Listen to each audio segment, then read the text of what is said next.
નમસ્કાર. આજે તારીખ છે 24/9/2024 મંગળવાર. હું ઓટો રિક્ષા ચાલક વેલફેર એસોસિએશન પ્રમુખ રાજશીરકે. અમદાવાદના તમામ વાહન ચાલકોને એક માહિતી આપવા માંગુ છું કે હાલ હાઈકોર્ટના આદેશ અનુસાર રોડ રસ્તા ઉપર ટ્રાફિકના લીધે જે અડચણો ઊભી થાય છે તેના વિરોધમાં ટ્રાફિક પોલીસે ઝુંબેશ ચલાવી છે. ઝુંબેશ ચલાવી સારી બાબત છે, પણ ટ્રાફિક પોલીસના સરકારના પ્લાનિંગ ખાતાએ પહેલાંથી જ આ સુવિધા ઊભી કરી નથી અને તમામ વાહન ચાલકોને હાલ દંડવામાં આવે છે. તે ગેરવ્યાજબી છે. જ્યારે પણ રોડ રસ્તાનું પ્લાનિંગ થતું હોય એ સમયે રોડની બંને બાજુએ વાહન ચાલકો વાહન પાર્ક કરી શકે તેવી જગ્યા રાખવી જોઈએ, તેવી રાખી નથી.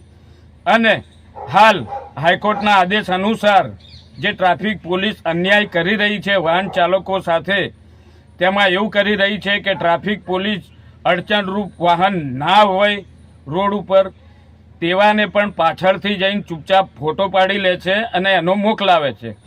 આ બધું હાઈકોર્ટને વધુમાં વધુ કેસો બતાવવાનો આ ટ્રાફિક પોલીસનો કિમિયો છે, જે ગેરવ્યાજબી છે. જે વાહન અડચણરૂપ ના હોય તેવા વાહનોના ફોટા કેમ પાડવામાં આવે છે? અને સાથે અન્ય જગ્યા એવી ઘણી છે કે વર્ષોથી અમે લોકોએ પણ રજૂઆતો કરી છે, ટ્રાફિક પોલીસને કીધું છે, પોલીસ કમિશનરશ્રીને કીધું છે કે આવી જ હિંમત તમે કાલુપુર રેલવે સ્ટેશનની આજુબાજુ જઈને બતાવો ને, કરીને બતાવો. કાલુપુર રેલવે સ્ટેશનની આજુબાજુમાં ઇન ગેટની સામે, આઉટ ગેટની સામે, કાલુપુર બ્રિજ ચોખા બજાર પાસે, એના ખૂણા ઉપર, સારંગપુર બ્રિજ એના ખૂણા ઉપર બધા અડચણરૂપ રિક્ષા ચાલકો હોય કે વાહન ચાલકો હોય ખૂણા ઉપર, અને એની બાજુમાં ડીસીપી શ્રીની પણ ઓફિસ છે. ત્યાં કેમ હિંમત નથી થતી? અને અહીંયા આટલો મોટો ઘોર અન્યાય, અને સૌથી મોટો અન્યાય તો રિક્ષા ચાલકો સાથે થઈ રહ્યો છે.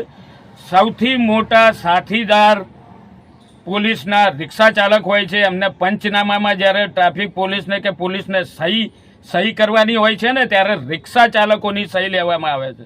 પણ રિક્ષા ચાલકોને શું કરવામાં આવે છે ખ્યાલ છે? 283 અને 188ની કલમ હેઠળ 1 દિવસની જેલ, 24 કલાકની જેલ અને જામીન ઉપર છુટકારો કરવામાં આવે છે. શું આ માત્ર નિયમ રિક્ષા ચાલકો ઉપર જ કેમ થોપવામાં આવે છે?